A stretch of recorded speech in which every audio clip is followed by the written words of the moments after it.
All right, welcome to Jack Dodson'S Racing Insider News this week. I'll put my pizza down. I mean, the pizza's been really good, or I'm just really hungry. Really hungry, probably. I think our marketing partners. What did I do? Hit the wrong button. Got to thank WALTRIP Pressure Washing and Solutions for coming on board this year. And then turn to Synthetics, your local AMSOIL dealer, one of many. I mean, I think everybody is, I shouldn't say that. We got to thank GRIER and Associates with Mean Dean Automotive and Moyacht. You know how you say it, Jack? Yeah, that's how you say it. I'm not gonna say anything different. We got to thank Safety Clean. You gotta thank Safety Clean. Performance Plus Motor Oil. Langley Speedway for allowing us to do the show from here. I think Bondurant Brothers Distillery. MAYHEM Management for doing some graphics and stuff for us. We appreciate everything she does. MPM Marketing. Black Acid Racing Apparel if you need 1 shirt or 5 shirts, 1,000 shirts. And the show is presented by Gen X Driver Development and Race Rental Program. I mean, they might even be able to make you fast, Jack. I'm not sure, but I mean, they're pretty good. Okay, whatever. Obviously, you're not in the group because they didn't think about you. And we got to thank Slinger Speed. I think those guys for my nice new shirt here. I almost look almost as professional as Justin here. VA 811. I think Factory Canopies and Fluid Logic's been a partner for quite a few years now. Papa John's dinner. You hungry? I'm good. And GAC, Great American Company. You got to thank all those great partners that help us throughout the year and really appreciate it. And what you got there, Jack? I know there's plenty of news. I mean there were some accidents, some fights this weekend. Everywhere you look, there was something going on. I mean, the last person I'd really want to get mad would be Bubba Pollard. Yep. That's a man I've never seen, but he looks like he's a pretty good sized boy. The thing about it is, he did. I know Casey's your buddy. They're all right, he's my buddy. But Casey did not. I mean, He didn't do anything admitted to what he promote- done wrong. I was going to say, did he not promote promote done wrong? But he didn't expect Bubba to jump him in the tech area. Well, I think that was the first. And all the police had to Well, jump in there. what did he do to him? He kind of spun him out. On the front stretch right now. He did like me. He used the guy's front bumper to spin He was himself trying out. to slow down, and he just reacted. Anyway, we'll get to that in a minute. Also got Denny Hamlin making all the big news here. You know, just No, is that on the race? No, I'm probably putting you in a predicament, but somebody admits that they did to a 2023 season. When somebody admits or just goes on air and says, "Yeah, we wrecked them," It's typically pretty bad. I mean, you're basically admitting it's just a matter of what happens from there. you say, So, "Dumbass." yeah. You love to say that, but you can't. Yeah, I'll say it for you, Yeah. Justin. he should have just kept his mouth shut. I mean, you know, that's the point was proved. They've already discussed it. Let it go at that. But anyway, But I love him for saying it, that's not the though. way it is. But anyway, all right. The Cup winner this past weekend was William Byron. 2 in a row for William Byron. 18 or 19-year-old Sammy Smith got the Xfinity win, and Tyler Reif got the ARCA win. All those races were out at Phoenix. Down at Hickory this past weekend. And here's another question I'm going to bring up to Justin in a few minutes, the Hickory situation, but we'll talk about that in a minute. Late model race number 1, Landon Huffman won. Phone ring, you gotta go. Late model race number 2, Tyler Matthews won. And Tyler Matthews is driving Cress Van Dyke's car this year. So Dang. the limited late models was won by Graham Holler. Down at Southern National Motorsports Park, they had the cars tour down there. It was some good racing. I was down there. It was very, very interesting how things have picked up, and the folks are all excited about the cars tour this year and everything they got going on. The winner in the late models was Deke McCaskill. Second, Carson Quapple. Third, Caden Honeycutt. And Connor Hall was fourth. Brendan Queen from here at Langley Speedway, he finished seventh. In the Pro Late models, Mike Hopkins was the winner. Byron Khrushchev was second. Luke Morey was third. And Justin Kreider was fourth. And Katie Hettinger was fifth. Do you remember the kid, Luke Morey, when we were at Charlotte and we were over there with the factory canopies people, and we were hanging out with him, the little kid that was over there, the younger kid that was over there. His dad did the shocks. Yeah, was that the from shock Bill guy? Steen. Bill Steen. Yeah. That's pretty nice when your dad works and runs the motorsports division for Bill Steen. And then you had the brake guy. And then it's his number one sponsor, Bill Steen's his number one sponsor. That's a pretty good deal too. At Five Flags Speedway for the Stars Tour down there this weekend. Kind of eventful down there. We've already discussed the Casey Roderick and Bubba Paula thing. But I thought was really funny was, what his name? Boris Jurkovic. I can't think what his name is. Goes in the back of the ambulance and pulls out The safety truck, grabs an extinguisher. Is that another no-no? We've actually already installed padlocks on ours. So that was pretty interesting to see that. But Casey Roderick got the win. Jeremy Doss was second. Ty Majeski third. Cole Butcher fourth. And Carson Hosevar was fifth. This coming weekend here at Langley Speedway at 1 p.m. It starts at 1 p.m. is the Day of Destruction. This coming weekend, that's going to be a pretty big deal. You're going to be here for the Day of Destruction. I've already started praying, yes, sir. It's the one event that makes me a little bit on edge every week. Does it really? It does. Why? Just because there's not a lot of care for as far as safety wise, and anything can happen because they fall on a different type of safety. Safety compared to what we normally enforce on a weekly basis, and it's just hair raising, especially Day of Destruction. I mean, the demolition derbies and everything else. It just the chance of somebody getting hurt is much higher. Yeah, it's elevated that day. So is my heart rate and everything else. So I could see that. Well, they've got 10 different races this week or this weekend for the demolition derby, or well, they got 2 demolition derbies. I'm sorry, compact and full size. So they're going to have the parallel parking race. I guess Christine Mackey can't do that one because she might not be able to parallel park.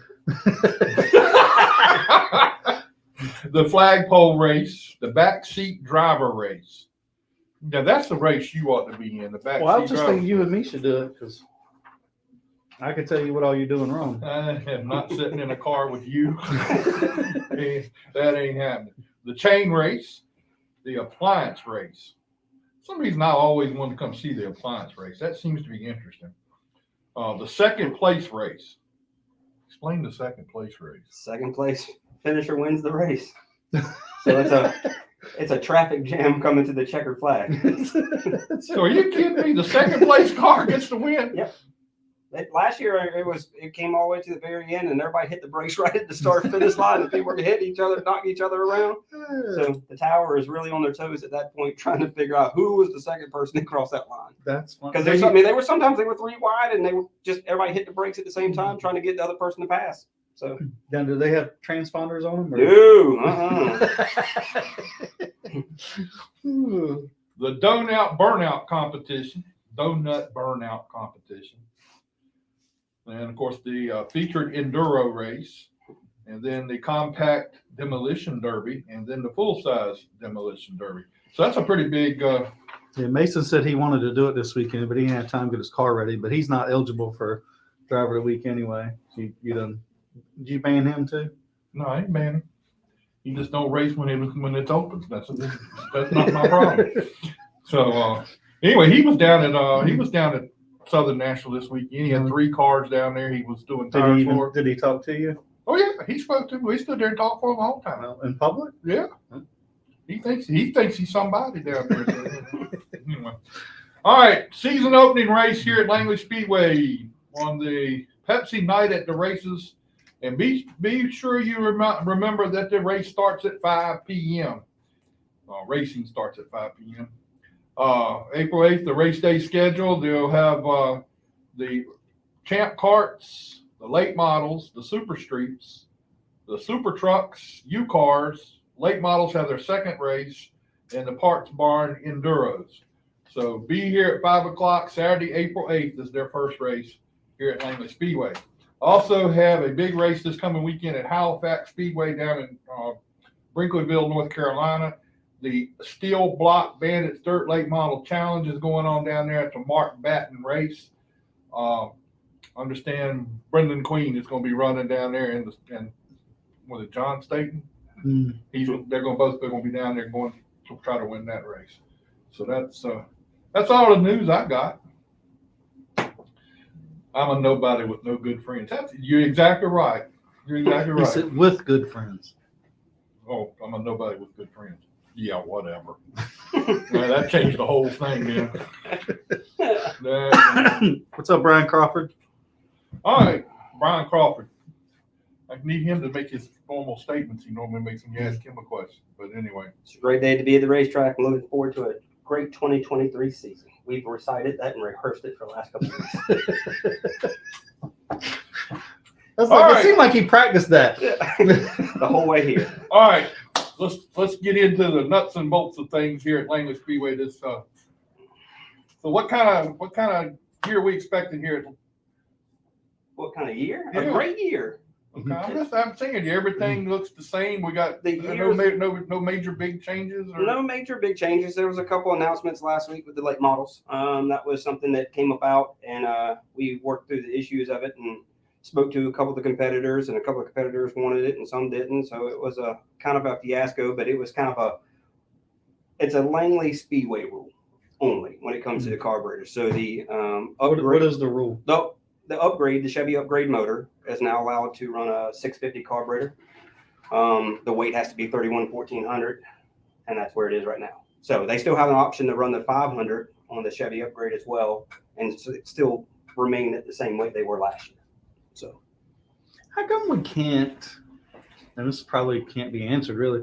I mean, I just keep going back to the day, and of course I'm going 20 years ago or 30 years ago back, there was, essentially one package, and now there just seems like it's a complex, and maybe it's not because you're very familiar with it and I'm not that familiar with it. It just seems very complex now, the whole motor package, carburetor package, weight package, where before you just had one weight, one engine, or it was a couple of engines. Well, by the NASCAR rule book, it is pretty simple. Here it is. The situation here, we're just trying it out after doing what we feel like is best for our racetrack here at Langley Speedway. To give it a try. Some people, there's always one person that steps on the landmine first. That's all that one person, and we're going to be that person this year. But you know what? It might become a good thing for us, and other tracks might see it as something they can do as well, and they might take heed to it and do it as well. So what's the gain by doing it? I don't know. It's not a gain. It's basically to try to help some of the guys that are running the Chevy upgrade motors. Okay. They're looking at it as far as they're down a little bit more horsepower. That's what I was trying to. So they're trying to maybe step up even it out because the Ford Crate and the Harrington both run a 650 carburetor. So this will put them on a 650 as well, and they have an option. The only deal with it this year is we're going to mandate it. When it comes to qualifying inspection, they have to basically tell us what it's going to be because we run a lot of twin races here. They're not allowed to change it. After they submit for qualifying inspection, they will not be able to change it in between races. You're stuck with a 650. I think it's fair too. Yeah. So now let's go to another new thing. Okay. The situation down at Hickory, I know you wasn't involved. You don't have any irons in that fire down there. Yep. But this might have been on his group text on Monday. On whose group text? Who gets a group text? I say none of y'all officials don't get together and discuss it on Mondays. Neither can nor confirm nor deny. So far, we're not getting very far with that one, are we?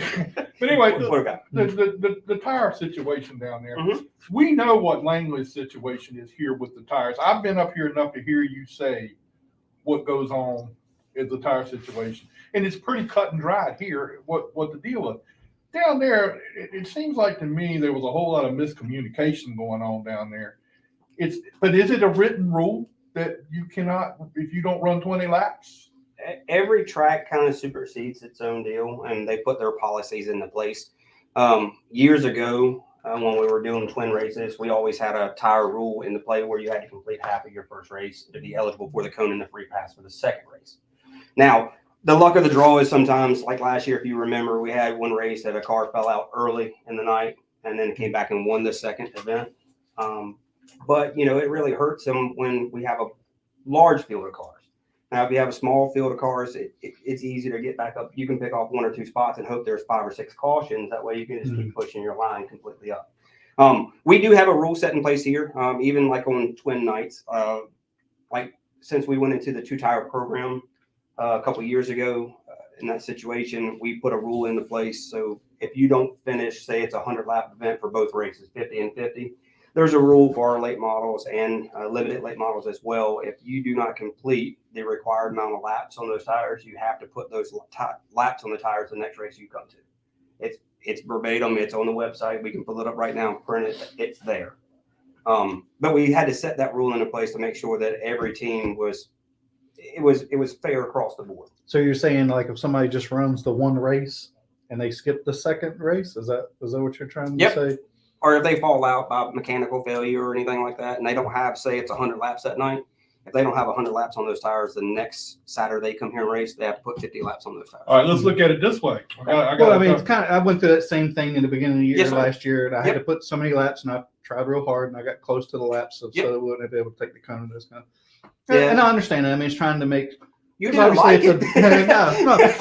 No. He didn't argue, did he? Well, everybody has a right to voice their opinion. But you know, here at Langley, and like I said, I've sat up here long enough to know how you deal with that. I mean, you know, you and the other people in the tower here, Christine and all them in the tower, you all deal with that. You make sure they get their laps in before they do anything. Like if they come in and correct, they got to get a certain amount of laps in before they can go out there and do what.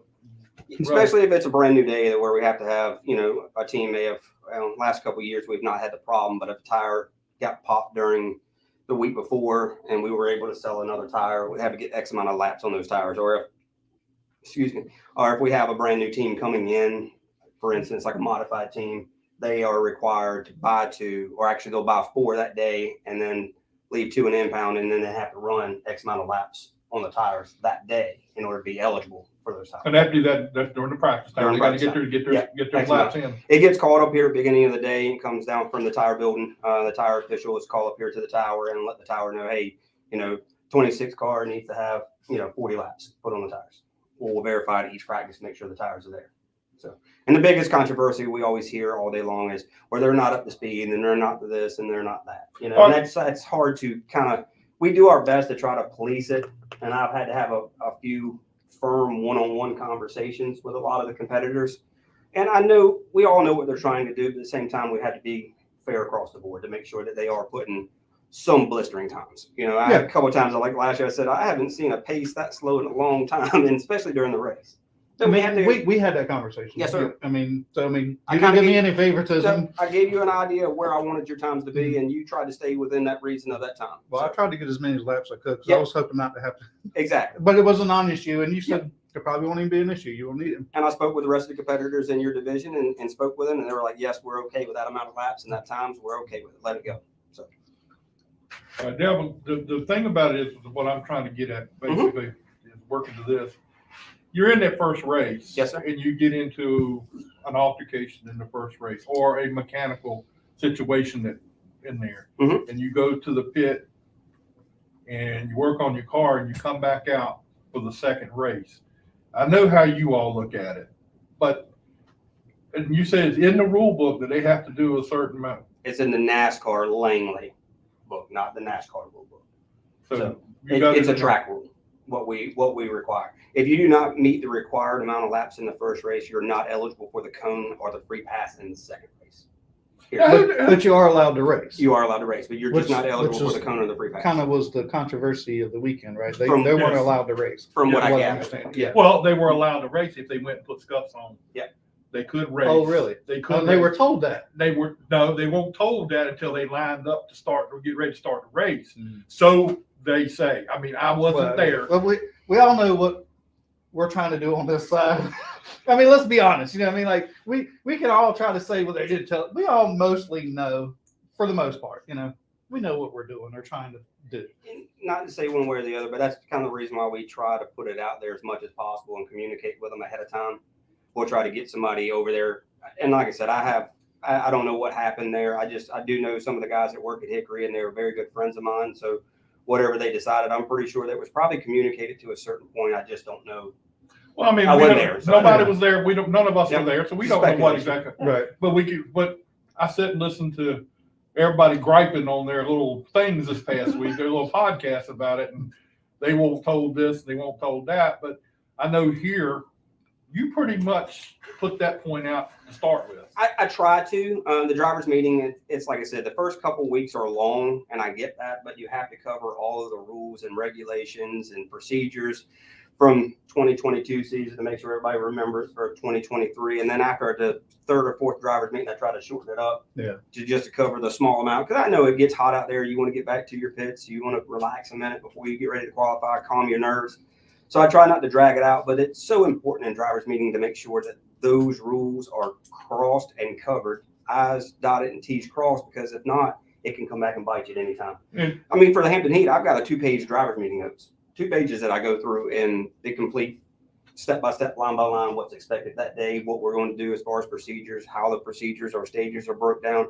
I've got 2 pages of it, and I don't like to bore us on a weekly basis with that, but as long as But you got a lot of new people, you know, from other places coming in. Correct. So a lot of that stuff needs to be reiterated. It does, but you know, one of the things that one of my mentors back in the day used to tell me, Justin, if you cover it all in the driver's meeting, there's no excuse they didn't listen to it. As long as they were there, they should have been paying attention. Yeah. So I try. Well, then you got hard heads like some people here, and then I think I'd be like, Scott, are you paying attention? What did he say? Scott. so you don't really know. But who keeps up with that as far as when they put the tires on, they call up here and tell who's down there that's monitoring all this? I mean, does Basil do all that? We have a couple of tire officials down in the tire impound area that work on it. And like I said, by the time practice comes, most race tires are mounted that day. So we know exactly what we have, when we have it. If by some chance it doesn't get called up before practice starts, that's part of Christine's checklist when she goes to the tower to make sure that safety is on comms with the city, or we can contact the city if need be, who's on what gate, who's where. I mean, she goes through a checklist and breaks it down during the day for practice. And that's one of the things, if it hasn't been called up, she'll make a note on the page, you know, the 26 car needed 40 laps on their tires. You know, and she'll make a note of it that day, and they'll start keeping track of it. Some people don't realize like how much behind the scenes you have to keep. You don't think about it because we're here every week and we just think it's a natural thing, you know. Thankless job. Yeah, And I mean, you think, you know. And I'm not trying to blow smoke anywhere up his butt or anything like that, but setting up here and watching what goes on has been really good for me to know what exactly, you know, what's happening, because people get to complaining and bitching and moaning and griping. You know, what, you saw it up there? You were up there? Yeah, but you know, y'all don't know what's going on. Y'all don't know what's going on the whole time. So there's been a couple of times I've called you and been like, Jack, what are they Jack, saying about you? What's going on, buddy? How was the weather in your area? So yeah, there's been some times I wasn't too sure about. yeah. So what is the schedule going to change with this 5 o'clock starting time? It's actually pretty good. It's a kind of a condensed deal, just so everybody knows.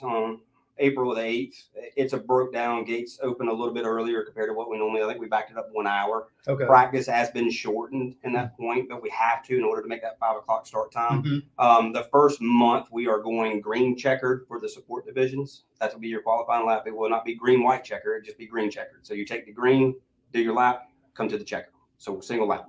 Okay. So and we have to do that because of we have to condense time to a certain point. We have a lot going on those first 2 weeks, and we have to make sure that we hit our marks. We stressed it in our officials meeting a couple weeks ago, how important the timing was going to be to hit the marks the way we needed to, simply because of the fact it's a condensed schedule. It's a tight schedule. It's like starting on a Sunday, you know, racing on a Sunday afternoon, tight times, this, that, and the other. So the competitors are going to be required to hit their marks all day long. If we practice at 1:15, you need to be on the line at 1:15. I want you there at 1:10. That way you're ready to roll out.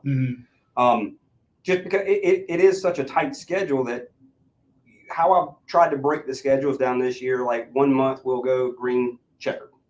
The next month we'll go back to green white checkered. Okay. And just kind of fluctuate it. That way you have a pattern of kind of what we know what we're going to do to kind of, it kind of evens itself out, feel it out. So there will be some nights that, you know, and especially in the summertime, you know, our officials, just like y'all do, y'all need a break at that time. So some of the hot months, I did green checkered. So that way you're getting one lap of qualifying, and then that gives our officials an opportunity to sit down, catch their breath, get rehydrated. So you're not dehydrated. I know about the dehydration. Okay. So don't say that, Chris. I already know. So we try to do it that way. That's how I kind of approach the schedule this year. So you'll see the pattern in the schedules that I've broke down where it's green checkered and then it's green white checkered again. So I think it's going to be a great schedule, how it breaks down and gives us everybody a little bit extra time. So, well, I mean, I think it's going to be a good thing. Not everybody. I'm a night person, so the late starts don't bother me. But there's a lot of people that want to be home sooner. correct.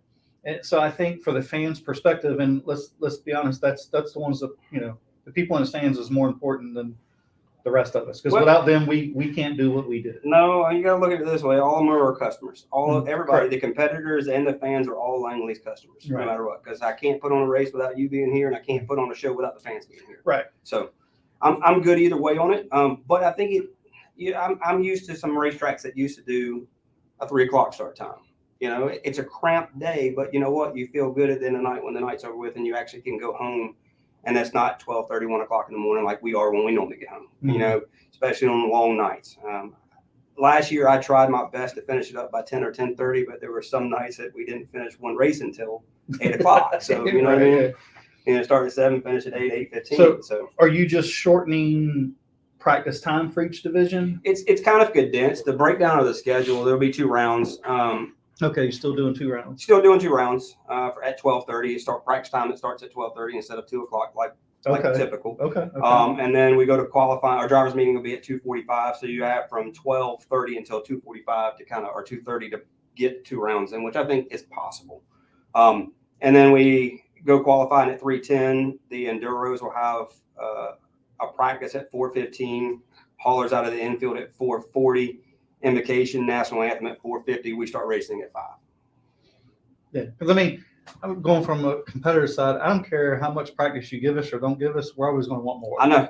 Trust me. You know what I mean? I mean, it's like, I know we were doing the arena racing. I mean, one time we were getting like 4 practices, and it's like, how does all these other, you know, racetracks or whatever are doing this in this short amount of time? Because I don't care how much time you give us, it's not going to be enough. Well, there's some racetracks that you show up, you get 1 round of practice, you go right to qualifying. It's time to race. Well, I mean, and that's what I was wondering if that's what we were going to. You're going to have the Halifax on dirt.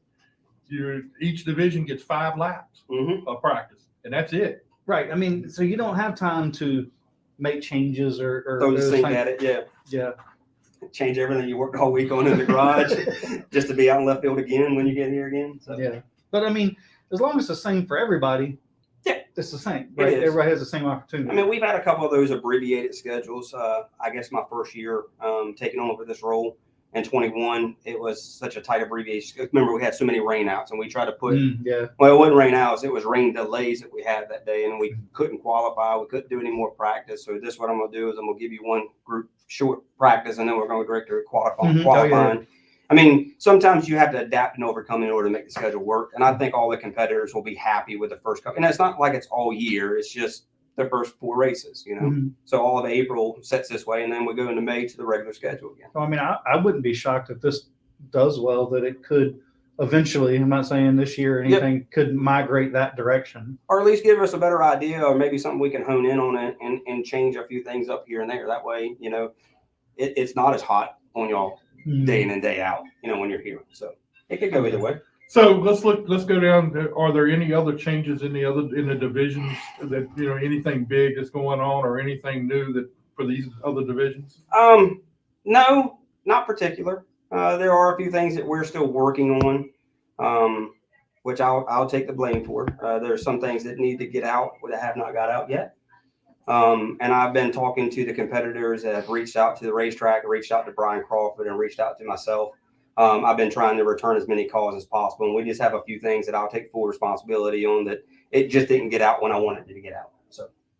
So if you have a class, and it could be any of the classes, when changes come about, if it's been, well, I mean, it's a double-edged sword because, like, why change? And then I guess and the other reason is, our other guess is, I guess if you don't make changes, I'm a firm believer if you don't change for the future, you become part of the past. Correct. I have a double-edged sword on that one as well.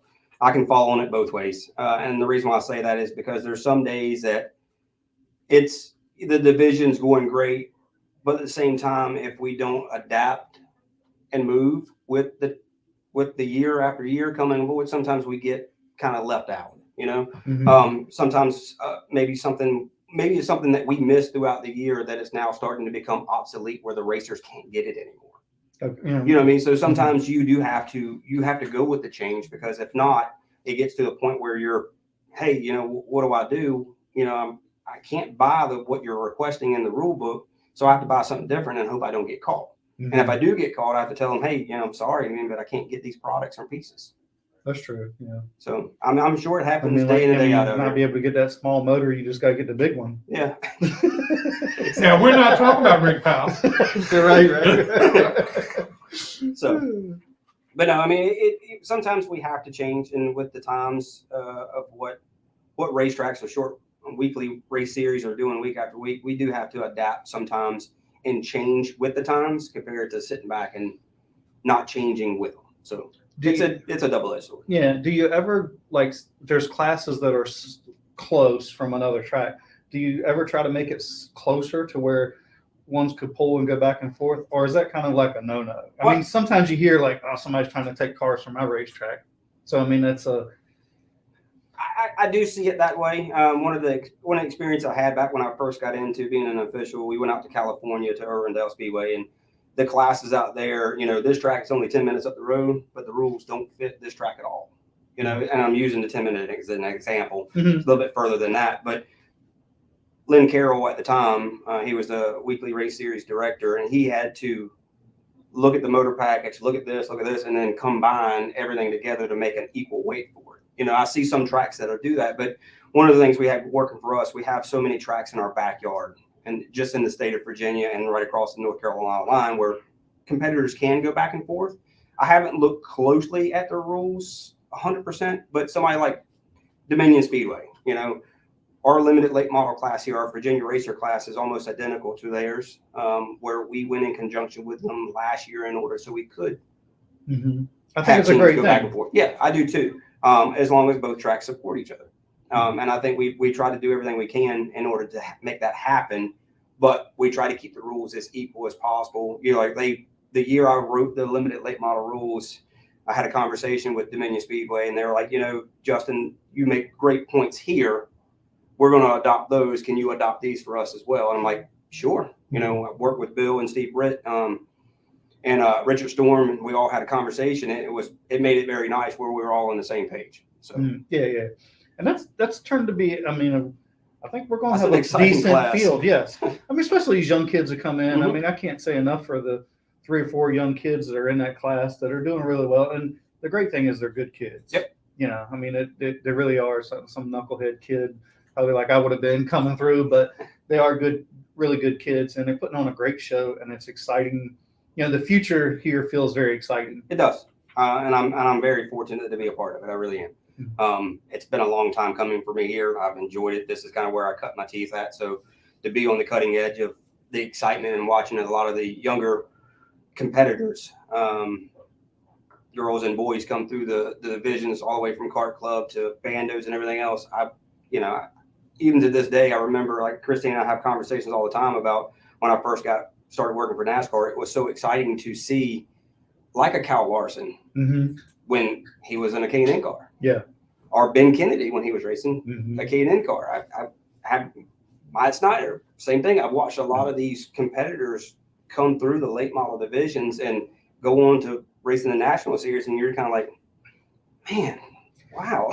Yeah, you know, it does feel like there's a newer surgeon resurgent, I guess, maybe I'm not saying that right now, because like you said, Ben Kennedy and Kyle Larson, those couple of years there, we had a really good group of guys that are in the upper series now and have done well. I mean, a champion, right? I mean, Chase Elliott, watch him race K&N cars, right? So, and it seemed like from them, arcing out, but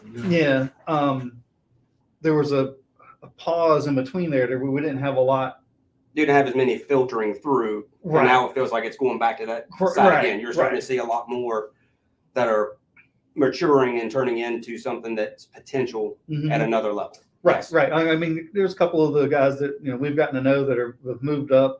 Rajay Caruth is and he's kind of one of our favorites because, I mean, it's just so weird that we've seen him before he even got in a race car. Right. Yeah. I mean, he knew who Derek Cope was, and it still just blows my mind as this little kid's running over so excited to get Derek Cope's autograph. And I look at Jack and I'm like, who's that?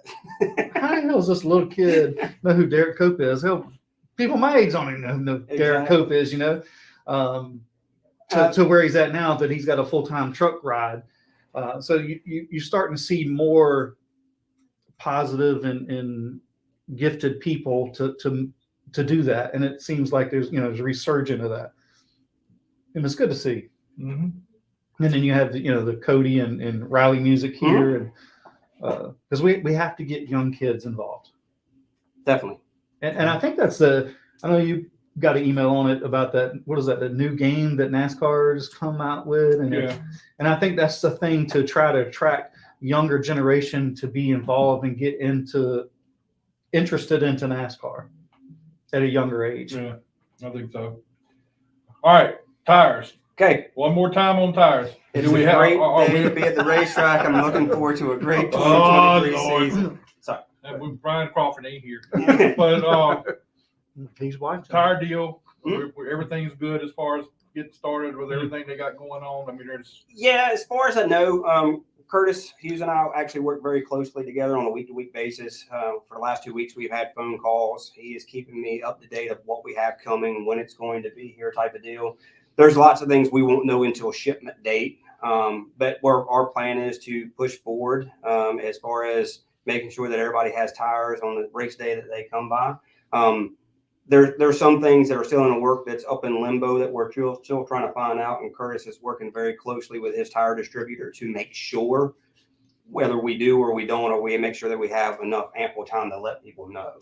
But sometimes you're at the mercy of the distributor as well, because they might not get them from where they're getting them from, so it's kind of it's to make sure all the barrels are lined up in the right spot and make sure all the marbles are moving in the same location at the same time. So hopefully our plan is to have ample inventory to make sure that all the competitors have an opportunity to race on new tires for that opening week. But at the same time, we won't know until we get closer to that date.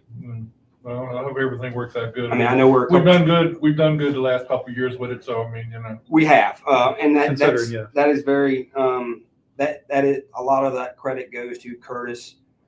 Staying on top of it. Curtis and I are back and forth. We normally have a conversation on Tuesday or Wednesday, and then we turn around and have another one on Thursday just in case it doesn't happen on Tuesday or Wednesday like we need it to, or he was still up in limbo. I'm still waiting on an answer.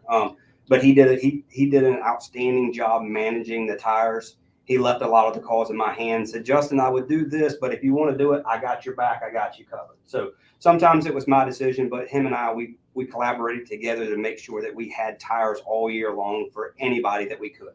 There were some divisions where we can't help manufacturing date, whether they put them in the line or not put them in the line. That's out of our control. If they have them, we're buying them, we're getting them here to race on. So there were some couple times last year, I think U-Cars didn't have any tires, and it got very where they were leery themselves on the tires. And like I said, guys, trust me, Langley would love to sell you tires, no problem with that. But when it comes down to it, you can't force somebody to send you something when they don't have it. Yeah. So no, the other thing I would say that, and you probably don't know this, that I would suspect, I know for my shop, tires have gone up drastically over the last 2 years. I mean, I've one tire that we put on last week that it was $100 more than it was last year this time. Yeah, and I see that with the company I work for as well. I see a lot of stuff happening that way where the cost of, like when I've had to put tires on the vehicle or something like that, I've seen it go up, and I'm like, wow, where's all that extra money going right now? So, Yeah, I had a set last year in 4 months. They went up $49 and some change a piece. Yep. So $200 on a set. So we're ready to go to start the season, and everything looks good. So nobody has any gripes for you tonight. That's surprising to me. I mean, I tried. phone calls are still coming. But no, we've tried to answer as many questions as we possibly could. And like I said, there's some stuff out there that we still need to work on. I know it's getting closer and closer to the start of the year. But at this point, there will be no drastic changes. Okay, I can tell you that. It's just a matter of cleaning up a few things and getting everything out there. And we've had conversations with one of the divisions out here that we've tried to reach out to and talk to them and get their feelings and their thoughts and everything else. And then we had a couple of divisions that we worked very hard on this year. Some things happened, some things didn't. So the only thing we can do is go back to the drawing board and see what we can't do to come up to make sure that every year is a competitive year for every division out here. Mm-hmm. I think you do a great job on that. So Thank you. It's a team effort. I've told you that from day one, and I'll tell you that until the day I'm no longer here. The team here at Langley Speedway, Larry King Law's Langley Speedway, is an outstanding team. We have new officials coming in this year. We have some officials that are coming back this year, so it makes it very nice. So we have new bloodline coming in that's been around racing for a long time, and then we also have bloodline that had been here before, and that's coming back after a couple of years of being gone. Well, you do an outstanding job. That even though you have to deal with. Jack, you're approved to come in. You don't have to. I'm not worried about that, but I'm saying he does an outstanding job, even though he has to work with Christine and Stephanie on a regular basis. No, they're the ones that keep me straight. I'm good. Okay. You ain't gonna get him to say nothing bad. Stephanie, I'm trying. Stephanie, Christine, and Paul they cover me a lot during the day when I'm out trying to put out fires during the day. They handle a lot of stuff. They just know exactly what the answer is going to be, or they've been here long enough. They know exactly what the answer should be. That's what I'm saying. The team that we have here, there's a lot of members on this team that actually just step up because they know exactly what the right answer is going to be. They hammer the question down, don't even give it a chance to breathe because they know what the answer is going to be. So we do have a couple of questions. Okay. One, Mason wants to know what the penalty is if he pulls a Boris and throws a fire extinguisher. You don't want to know, son. And then GRIER wants to know, will the pits open up earlier than 5 p.m. start? Yeah, an hour earlier. Say that again? Will the pits open up earlier With the 5 o'clock with the 5 o'clock start? Yeah. So the gates open at 11 o'clock on those days. Pit gates open, the front pit gate and back pit gate open at 11 o'clock on the 5 o'clock start days. So 1 hour earlier. Yes. Sorry, I misunderstood that one. Well, All right. Well, we appreciate you coming out here again tonight, Justin. I'm glad we didn't have a whole lot of argument. No, I was prepared for it. Yeah, you were. You already practiced the speech. How you going? Yeah. No, it's like I said. I'm definitely I'm excited about the 2023 season. I think there's going to be some challenges like any other season we have. Yeah. It's just a matter of pulling the team together and continuing to build a team that's so strong that nobody can tear it apart. I agree. So and you got a good team. It's like good safety team. Everything. There's nothing that's not positive around here. I can say that. So. Yeah, I mean, you got firsthand knowledge. What's that? Safety team. Big all right. I got firsthand knowledge. And Christine was right there with me the whole time. So anyway, well, Justin, appreciate you coming by and being with us. And anytime you want to come back and talk trash about something, just come on in. I was talking to a friend of ours the other day, that works here at the racetrack with us, and he was like, Justin, I think you ought to do a 30-minute segment at the nighttime as soon as the race is over. Let's go live and just talk about anything you want to cross your mind with. Just let them come in and this, that, and the other, and say what they want to. Please do. Just like, yes, okay. Can we record this? Yeah, it'd be exciting, wouldn't it? Yeah, that would be easy. That's promotional. I really don't think you want to do that. Probably not. There's some nights There's some nights I don't even want to go down there, but it happens. You stomach up to it, and like I said, the rule is as long as you don't cuss me or scream at me or yell at me, then we're okay. We're still friends. Yep.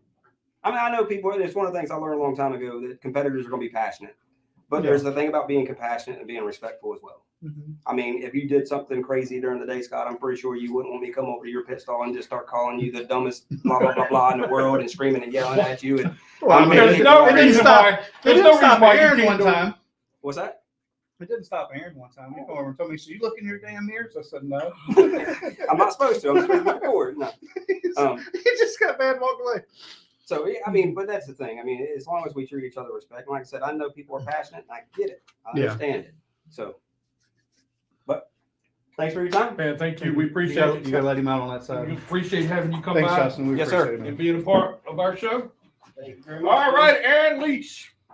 Let's get the new sprint car driver on here. Yeah. Well, you have Luke. What time is he supposed to be? Luke is 7:45, so we'll talk with him for a couple minutes, and then we'll put Luke on, and then we'll finish up with Aaron again. But he ain't on yet, so I don't have a I just picture even noticed. Mr. New Sprint Car Man. That's right. Kind of new. Kinda new. Well, all right, we got Aaron Leach now. We of can. it. Hey, Peggy, What's been the biggest thing to learn on these sprint cars? You go from practically maybe a little teeny sprint car with a champ car with a wing on it to a big one. Yeah, but you can't stop. Like with the Oh, sprint really? car, if you stop, you're gonna pop it out of gear, and you're not getting restarted until somebody pushes you off Thank again. you. And yeah, there's no clutch. Oh, I didn't no think nothing. about that. So that's like something you got to think about when like Oh, if yeah. a wreck or something happens. You can't just If it's lock ready- it down, right? Well, you can, because normally they throw a red flag, just stop. But yeah, you just pop it out of gear, turn it off, and just wait on them to come push you off again. I mean, that's it. There is no I restarting. did not think about that aspect of it. that's pretty interesting. One of the other guys on the team, my very first race, I asked him, I said, "Hey, whatever insight and anything you can give me, that'd be great." And he said, "Drive it with the throttle." And that's been the biggest thing too, is like you're in the throttle so much to just keep that thing turning and going. So it's been fun. It's been a learning experience. I greatly appreciate Bob Reiner for giving me the opportunity, and yeah, looking forward to this season. How hard is it to go from? I mean, 1 week you may be here at Langley Speedway. Six, 8 horsepower to. Then you go to a dirt track, and It's like not- Natural Bridge. Yeah, I mean, so this year we'll be at Natural Bridge, Winchester, Hagerstown, Dixieland, and then the 2 asphalt tracks is Shenandoah and here. But honestly, the major difference is, of course, on asphalt, you don't want a whole lot of wheel spin. You want to be able to put it down and drive off the corner. On dirt, I mean, you're just trying to keep the motor turning up. So if you're getting wheel spin, it doesn't matter. Just keep your foot in. Oh, it. really? Like, Yeah, eventually the wing's going to take over and give you enough downforce that you're going to get traction and go. So Now, let me ask you, because you're kind of the king of the wing. uh, Have you like changed the way the wing was on the sprint car? we change it for every track. Oh, do you really? Yeah, so with the 305s, it's a fixed wing per se. So I'll explain. Yeah. Because on the front, it has 2 sliders, and that's how the wing will go forward or back. And then the back ladder bar system controls the ultimate wing angle. Mhm. And depending on, hey, if you want more forward bite, you can actually roll the wing forward. And then if you want a little bit more downforce, you can increase the wing angle. Or if you, let's say you want all out speed, I mean, you can try to drop the wing as low as you can possibly get away with for wing angle. And So is try there to a keep roll it- on those things? there's no Okay. maximum minimum angle, unlike the wing champs where we were 15 degrees. I mean, that's kind of the beauty of these sprint cars is you can adjust the wing for how the track goes. I mean, dirt, it's Does it make that much of a difference? very much so. Really? I mean, you've got, I think it's, I don't know, about 5 feet square wing surface area. Mm. And the more you can slide it forward, the more front grip you get. The more you slide it back, it takes grip away from the front, but puts it over the rear tires. So it's a balancing act of how you're going to keep it neutral forward to back. And then again, the wing angle of raising it up or bringing it down. And with dirt, like when you get there, the track's watered down. So you're trying to roll it in and get everything going. And so what might work for you during hot laps may be way out to lunch for the heat race. And then from the heat race, you're going to have to try to figure out what you want to do for the race and hope that you get it right. Because once you're out there, you're stuck with what you got.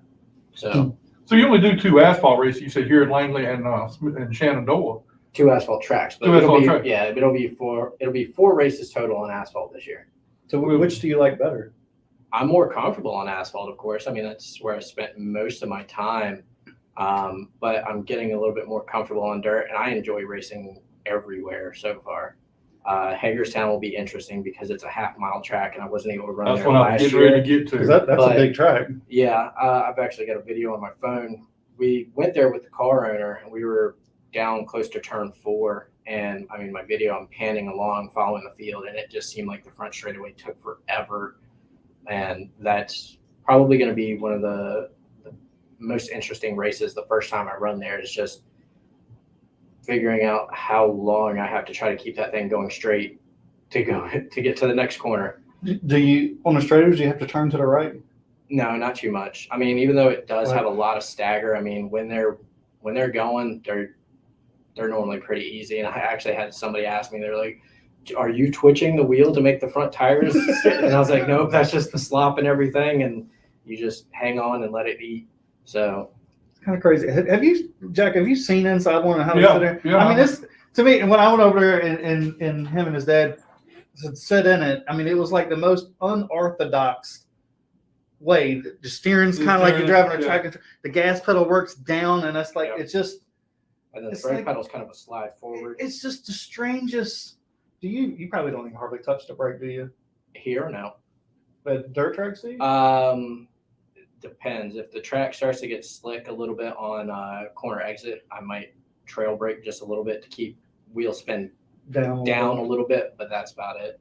You don't ever try to touch the brakes. Well, that's what I was thinking, but it's, I mean, it's still, I can't imagine the first time I'd have been nervous as hell. Like, this, what the fuck am I doing? Like, you know, I mean, one of the best things that was ever said to me, we were actually over at the Hubbard shop, and I had sat in one of the cars over there, and I was like, man, I'd really like to have a block underneath my heel for my brake. And Billy Hubbard looked at me and said, as soon as that motor fires up, you'll forget all about that. And it's true. Once that motor fires up, you don't. yeah, because it's like between your legs, You right? don't remember, and you forget about anything that might have been a little off when you just initially sat in the car. That's it funny. That's a good it analogy. goes, yes. I mean, once that motor fires up, you forget everything. You just go. You know, because the sprint car is not one of those things, or even like dirt. It's not one of those things like in asphalt here. You could slowly pick up a pace and get faster, right? Like you could run a 15-second lap, a 16-second, you know, or well, I guess backwards, but going down in speed or up in speed. With a sprint car, there's kind of no. You either got to do it. You can't drive slow and do. You know what I mean? You know what I'm trying to say? The first time I was ever in a sprint car, we were out here. I was able to drive one of Matt Mullen's cars, and he offered me to ride in it. And honestly, I was kind of doing that. I was like, hey, I'm going to go out here. I'm just kind of going to ride around and just get a feel of it. But those things have so much rear tire under them and everything else that it feels like it's an injustice to the car to not want to try to push it. And so I just started picking the pace up. And I mean, the first time I ran one, I ran like a 15.4 around here. And then when we were here the first time last year, I think I ran like a 15 flat or something like that. And then the last race of the season that we had out here, I ran a 14.5. So did you breathe?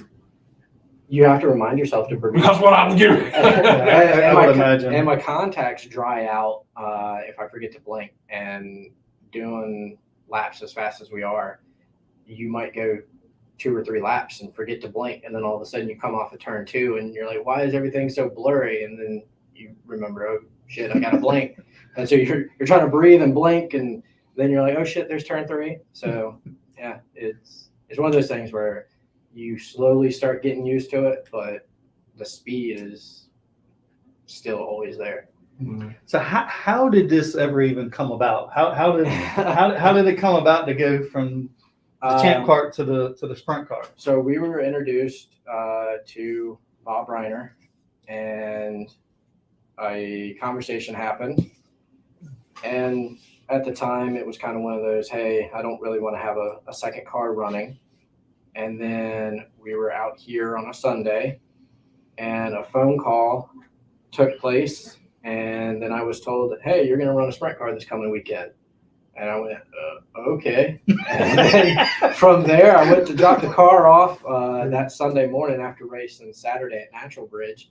And Bob looked at me and said, the car is yours. And I was like, no, you own it. And he goes, no, the car is yours. You can run it the rest of the season. So I was fortunate enough to be able to run it the rest of the season. And we started getting a third car together and had an unfortunate throttle hang wide open and wreck a car out here before the last Langley race. And we've currently been building a new car. Who did the throttle get hung on? Matt, my brother. Oh, really? Yeah. It hung going into turn 3. That'd be scary. Yeah, that would be. Yeah. I mean, because you got a whole lot of tire to try to stop, and you've got a lot of rear tire and you don't have a whole lot of front tire. Right. So yeah, when you're that's what I mean. You're thinking, oh, I can kind of know it'll overpower those front tires in a heartbeat. Yeah. So well, that's what I mean. And you can't slow the motor down. I mean, the brakes are. No. Well, I mean, the brakes are there, but it's enough to slow you down once you've pulled it out of gear. Right. With it wide open, you're not. No. You might slow it down 1 mile, I mean, tick, but they are they're Chevy 305s on alcohol and. they are on alcohol. Yep. We run alcohol. How many gallons you burn in a race? In a race, we normally top the fuel cell up or pretty close to being filled up. We normally go out there with anywhere from 28 to 30 gallons. And by the time we're done, it's a couple gallons left in the tank. But they actually run, it's a sealed engine that was developed by Race Saver. So they run Brodix heads that are approved and stamped by Race Saver to make it a little bit more of an even playing field. And I think they try to shoot for right around 450 horsepower. So, but in a car that driver only has to weigh 1275. So, All right, let's see what we can find out what's going on here with Luke. Hey, how you guys doing? Good, man. How are you? Not too bad. Are you wanted by the law or something? Or Nah, I'm sitting in the parking lot of this restaurant right now. Oh, okay. All right. Well, I couldn't see you, so I thought maybe, like Scott said, you were wanted and just didn't want to be known. Nah, I was just chilling with my camera off for now. Oh, there he is. There he is. I feel a little bit now. So how's it going, man? Not too bad. Not too bad. So, all right. Now you went down to New Smyrna and had a great World Series down there and got a win and everything down there. You got to be happy with the way things turned out. Oh yeah, very happy. We didn't go down to win, saying that it was my first, 4 races in a big car. So to come out with that, I chalk it up as a successful week for sure. Yeah, I mean, in a modified and you and Trevor Catalano really had a good speed weeks down there. Yeah, me and Trevor talked over the course of the week. We got pretty close, and we had a lot of fun racing with each other. And he actually, so New Smyrna had a rule with the 602s where the wheels, you could bring 10 to 13-inch wheels, but all we had were 10-inch. So we brought 10-inch, and we were a little bit behind first two nights. And the Catalanos were on 13-inch, and they were nice enough to let us borrow a set to run for the rest of the week. So that really helped us out. Now, what is your season going to be looking like the rest of the year? What do you got going on the rest of this year? Some more 602 stuff, Carolina Crate Modified Series, some Caraway stuff, maybe hopefully try to go up north a little bit with it. And we ran a Pro Late model race last weekend at Hickory. We're going to do a few more of those. just wherever we can find a hole in the schedule to run. So that's about it for what we have planned right now. So the modified you run, is that your car or are you driving for somebody else? That's our car. Oh, so that's a Baldwin original, in other words. Yeah. Yeah. That. Now, what's it like to have Tommy? Well, you don't call him Tommy, but have him with you when you go to the racetracks or when he's around. I mean, that's got to be a lot of knowledge there that you can pull from. Right. Yeah, I'm super lucky to be kind of born into that situation where where I have someone to guide me through it that knows what he's doing. He's been there. He's done that. And he puts me in the right situations, gives me good cars, gives me great advice, just kind of teaches me through it, doesn't push me too hard, and also lets me do my own thing at the same time, which is super cool. I'm super grateful to have this opportunity. Does he go to most of the races with you, or you have to end up going with some other people to get you going? He's been at my only modified races have been at New Smyrna, so he was there, and he went to most of my legend car races last year, and he just made my pro late model race the other night. So yeah, he makes it to most. He does everything he can. So what all do you keep your car somewhere where he helps work on it, or is that somewhere else that he doesn't get involved with it too much? Oh yeah, it's just at our shop with all the tour modifieds. He does. Me and him do pretty much everything on it. He's the main guy, obviously. He's got all the knowledge. He's got to do most of it. So it's basically he treats it like another tour car, which is really nice. So when we gonna see you in a tour car this year? Are you gonna think or soon? I don't know about that. I don't have all the experience I think I really need. I still got a lot to learn. Still got a long way to go, but maybe towards the end of the year, if I'm lucky, I'll get a chance to kind of get my feet wet a little bit. I mean, with your family's history in the modifieds and everything, and your dad's history in the modifieds, I mean, that has got to be something that you really enjoy being a part of the modified series.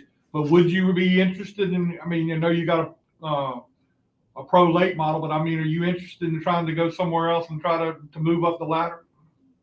Yeah, of course. I really love doing it, and I had a lot of fun in the pro late model. So I'm not opposed to that at all. The guy I drove for in the pro late model, Buggy Pletcher, he did a great job. He's helping me out a lot. I'd like to keep working with him a little bit, and I have a lot of fun with those guys, and that car was a blast to drive. So I would love to keep going in that direction a little bit too, just trying to kind of see where it goes. All right, we got a question here that somebody's asking, wants to know, who do you ask for driving tips more, your dad or Jimmy Blewett? I don't know. Jimmy gives me a lot of tips that I don't really ask for. That's not a bad thing, but he's kind of always right there to just, give me feedback. But in New Smyrna, he was focused with his son because he was racing with me, and I was helping his son out a little bit. And he gives me a lot of help. I think just it's probably pretty equal. My dad does a lot. He does a lot. I chalk it up as even. My dad's just there more, Now, does your dad make you work on the car? I mean, is that part of the program that you have to? Is there any rules, or you got to work on the car so much every week if you want to race? Oh yeah, 100%. If I'm not there helping out and working on it, it won't get done, and he won't let me race. So yeah, I definitely have to play my part, and I would honestly prefer that way. I learn and I know what I'm driving, and I know what's in what I'm involved with. So I love that he does that. I love that I have to learn that. Yeah, I would say that it's fun, and kind of like Aaron, he gets to work with his father and work on race cars and kind of do those things together. It's got to be fun, and I'm sure there's some aspects that can be frustrating too. But in the end, it's got to be a lot of fun and memories that you'll have forever. Right. Yeah. Sometimes obviously I'm only 16, so I've got a whole nother life outside of that. So sometimes it is pretty frustrating. Like, hey, you got to come to the shop or you got to go do this, but it's all part of it and something I got to learn, something I got to go through. And at the end of the day, I'm not complaining at all. How did the conversation start with you starting to drive? Did you go to him and say, "Hey, I want to do this," or did he have you started young in karts or something? Or Well, so I grew up obviously around all the cup stuff with him, but I didn't care so much to the point where I looked into it that much. I didn't even know like that kind of thing existed for me to get into it like that. But yeah, my brother, he got into it when he was 17. He or 16 or 17, he got a legend car, just seems like out of nowhere. And so that made me want to really get into it. I got iRacing and played that for about a year and a half. And I really wanted to do it. I had to beg and beg and beg for him to let me get into it. And I got into it for the first time last year in a legend car, ran I think about 15 races. And other than that, that's all my racing experience. Well, that's pretty good. That's pretty good experience to start off with anyway. yeah, did you let your dad spot for you? My dad has never spotted for me, no. In the legends, we weren't allowed to have spotters in most of the races I went to. And then the races I was at that did allow it, I opted not to go with one. So it wasn't like a change from the other ones. Mm-hmm. But you didn't want your dad spotting for you because you didn't want to have to hear all the complaining, right? well, actually, I listened to him spot a few times for the tour car, and I wasn't a huge fan. So, so I don't know if that's something I would want him to do. That's pretty wild. I figured that. Yeah. So when's your next race? This weekend at Caraway on Sunday in the 602 modified. All right, that's a pretty good deal, and hope you have a good race and everything comes out. How about talking and letting us know about your sponsors and give them a shout out? Thank your dad. Yeah, first off, I got to thank my mom and my dad for just allowing me to do this and have fun and learn so much and just live this whole experience. It's awesome. I got to thank them. Then my sponsors, I need to thank Shoreside Support, my oldest brother. He owns that business. That he's helping me out a lot with the Pro Late model stuff. He's kind of allowing me to do that. Primary Service Group. They helped me out a ton with the 602 modified, getting me parts and just putting me in the right place where I needed to be. Christopher's Towing, they're always there to help out. PSR Products. Yeah, I think that does it. Well, Luke, we appreciate you spending some time with us tonight. You can go back in the witness protection program now. Thank you guys for having me. I appreciate it. Well, we'll get you on again, and we'll talk to you real soon. Maybe after you get out where you can show your face. Yeah, of course. All right, man. We'll talk to you later. Appreciate it. Good luck. Have a good night, guys. See you, man. I mean, that's the sort of king of modifieds, right? I mean, being in the Baldwin family. Oh yeah. Wow. So that's huge. To think of all the things he could, he's going to get because of being in that position that he's in. Well, that's a double-edged sword. You get it, but then the other part is like the expectations are high. You got the good stuff. Your family. Yeah. And I'm curious though if Tommy is one of those guys, because you have some fathers that don't give their kids the best of things to make them work for it. Then you have some that do. I mean, I take like Harvick. He was talking about with his son that he's like, I'm not going to these places and hiring a really good team and let my son. You do not learn anything with all this tricked up stuff, and you sit on a pole and you lead every lap and you win the race. Yes, statistically, but you do not learn. You got to learn how to pass and do those things and get through the field. Yeah. And when you can take a 5th place car and finish 3rd with it, that's where you learn. Yeah. So I'm curious of what Tommy's is. Is he giving the best of everything, or I don't know? It's probably, you never know. Now, how about your dad give you the best of everything? My dad was in the Navy and had myself and my two brothers to race. We were just happy to be able to race. I mean, we didn't have a brand new cart, and honestly, my middle brother bought that in 2005. I mean, we never raced new stuff ever. We were always in either used or almost new.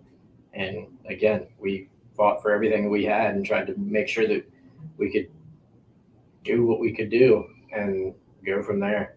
I mean, I agree, like you said, with Kevin Harvick. I mean, it's easy if you want to just throw money at it to try to fix a problem, but you're not going to learn anything as a driver or learn how to give the feedback to make the corrections if you don't start with something that's not just perfect right off the trailer. So, Right. I mean, I agree, because you don't learn anything if you have a really fast car. Let's face it, money buys speed, right? For the most part. again, yeah.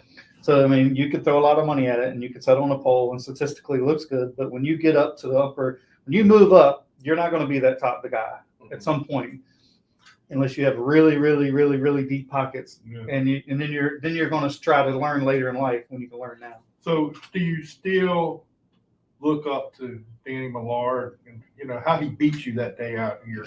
And do you still look up to him as one of the best drivers? I felt bad for you that night he beat you like that. I mean, just like you pulled over and let him go. I mean, I don't understand that. You didn't even.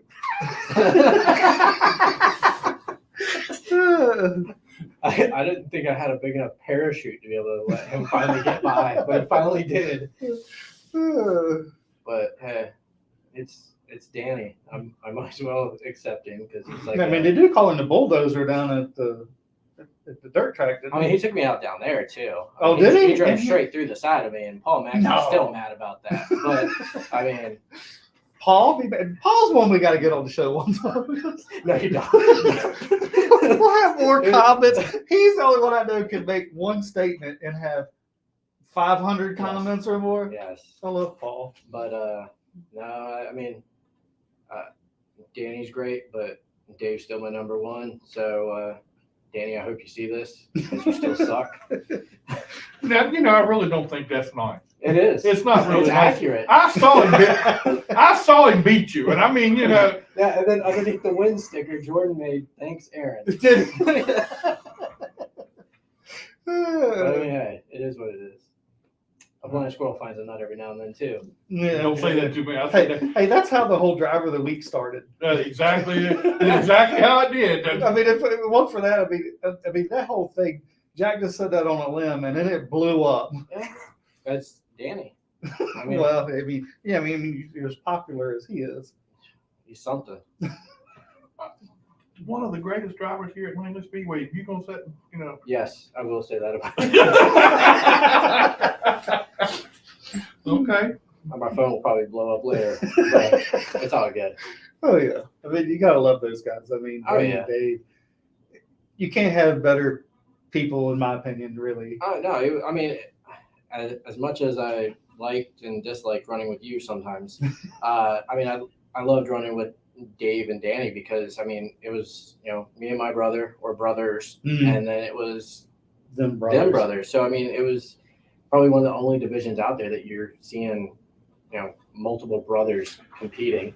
Now let's talk about brothers racing. Mm-hmm. Now I don't. They got along better than you and your brother did, Jack. We're not doing that far with this right now. But, I mean, are there any? I mean, I don't see it. I see you guys racing, and I don't see a whole lot of arguing and a whole lot That's of. in the pits. That's not out on the track. Well, I've been back there too, and I didn't really see much of that. Maybe it happens when nobody's around. Probably. But But no, I mean, honestly, I'd probably say 2017-ish. We all decided that, hey, we need to really just cut out all the egos and cut out everything and just have a common goal. And we would sit there and decide, hey, this is what we need to do. We got to get together and we can't get separated and go.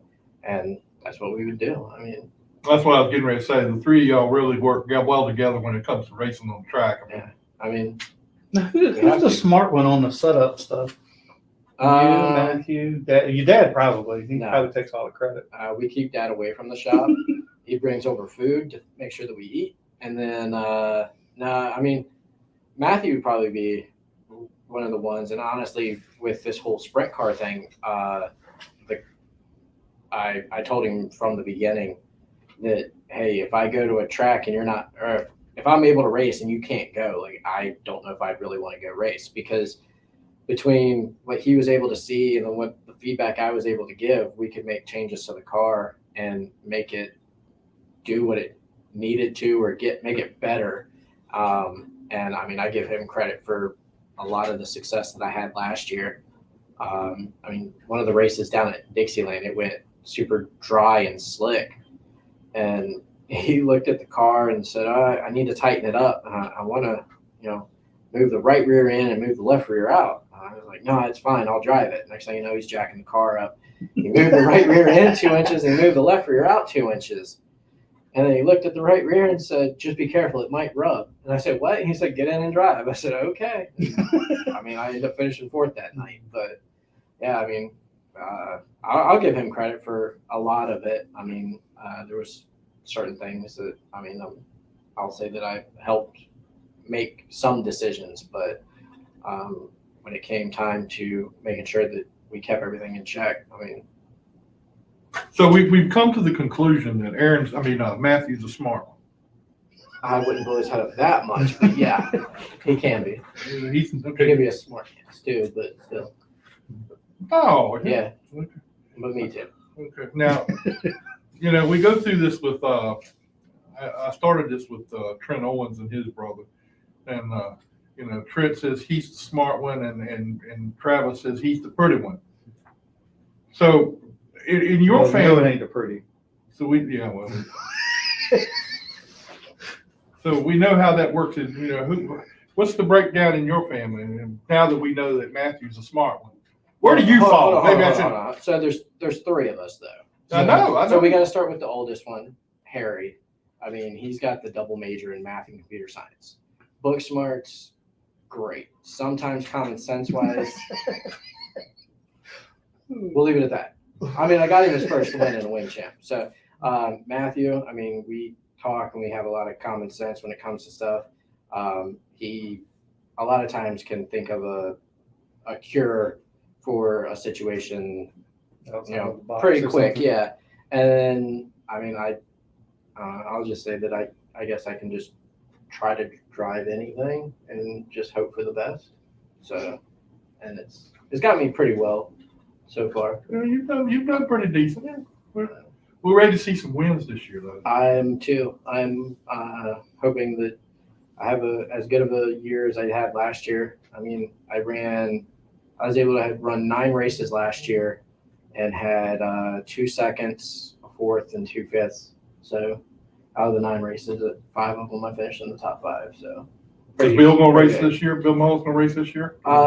He says that he really wants to, and I hope that he does. I mean, it was really fun to be able to go run with him. I raced with him at Dixieland, Shenandoah, here, Natural Bridge. I mean, I just like seeing him have fun and being able to relax at a track and not kind of be bombarded by everybody every 5 seconds. So. Well, tell who all helps you with your car. Give a shout out to who all helps you with your car. Well, other than Matthew, we didn't gave him all the shout out. Well, I mean, I'll give him credit where credit's due. I mean, we drive up to Deltaville where everything's kept either 1 to 3 nights out of the week, depending on what during the race season or if we're off. But I mean, my brother Matthew, my dad's been helping out a lot. And we've been having to try to tone him down because he's wanting to get a little too gung-ho sometimes. But my dad, the car owner, Bob Reiner, and honestly, that's our small crew right there. And as far as sponsors go, it'd be Chesapeake Cove Marina, which Bob Reiner owns, and that's who's footing a lot of the bill is Chesapeake Cove Marina. That's pretty cool. So So I think it'll be fun to see you get a couple wins this year, and I hope so. Do you go through a lot of tires in that? We can. Typically, I can get maybe 2 runs out of some dirt tires, and for asphalt tires, we normally try to put a new set on for the main, but you don't build it. You don't burn the right rear up like Billy did. Not typically. I don't try to keep my foot in it that much. But I mean, again, that's all wing placement too. If it could have been the wing was a little too far forward on a couple nights or whatever, but we actually did a test out here, and I would put over 100 laps on a right rear. So Oh, really? you can make asphalt tires survive. It's just Way off the right rear. yeah, how heavy your right foot is. But typically, like I said, we at least change. Well, we don't change front tires because they don't hardly get abused. But rear tires on dirt and asphalt, a race or two out of them, and then they turn into practice tires. well, we appreciate you coming out here and No being problem. here, and thank you for coming and spending some time with us. Didn't get to go work on the car tonight, so Nah, we'll do that Thursday. okay. So Let your dad have let him get a hold of it, see what he can do with it. I'm sure as soon as I leave here, my phone will blow up because they've been watching. And thank your parents, honestly. Yeah, 'cause, I gotta thank my parents. I mean, Well, the Mom. whole Hampton Roads Kart Club should thank them. Well, yeah, but they're actually trying to step away from it to be able to go. Yeah, I've heard that before. No, Mom's no longer on the board. Oh, really? Dad Good for her. has been trying to train somebody else to take over tech for the wing champs because they want to be able to go to more of the sprint car races with us now that we've turned our focus onto that and aren't running the wing champs as much anymore. So you'll see them out here sporadically, but if we're running a sprint car race, more than likely they won't be here. But yeah, I gotta thank my mom. She makes sure I stay fed and makes cookies and stuff. I gotta thank my dad because sometimes he'll drive up there and we don't have to drive, and we can just cuss and discuss anything and everything happening, and get the common goal is make sure that all cars are ready to go and functioning the way they're supposed to. So, I mean, he always says preach safety, and I gotta thank both of them for Especially making sure that for we're safe for whatever we're trying to do. All right, well, it's good to have you with us. Great to have Justin come by, and Luke Baldwin. We talked to him tonight, and it's really good to talk to him. That's our show for tonight. Next week, Cress Van Dyke and Tyler Matthews, I know are going to be with us next week. Tyler's driving Cress's car this year, so I've talked to Cress, and he wants to come on and talk about his new program, what he's got going on, so that'll be a lot of fun. Maybe, not sure yet. I'm hoping that Jacqueline Drake is going to come on. I talked to her down at Southern National, and she said, I've been on your show in a while. Well, whenever you say you want to come, we'll do this. So anyway, please share and like our show, and hopefully we'll see you again next week. Scott will be at his shop, and I will be at home next week. So let's see you then. Thanks, guys.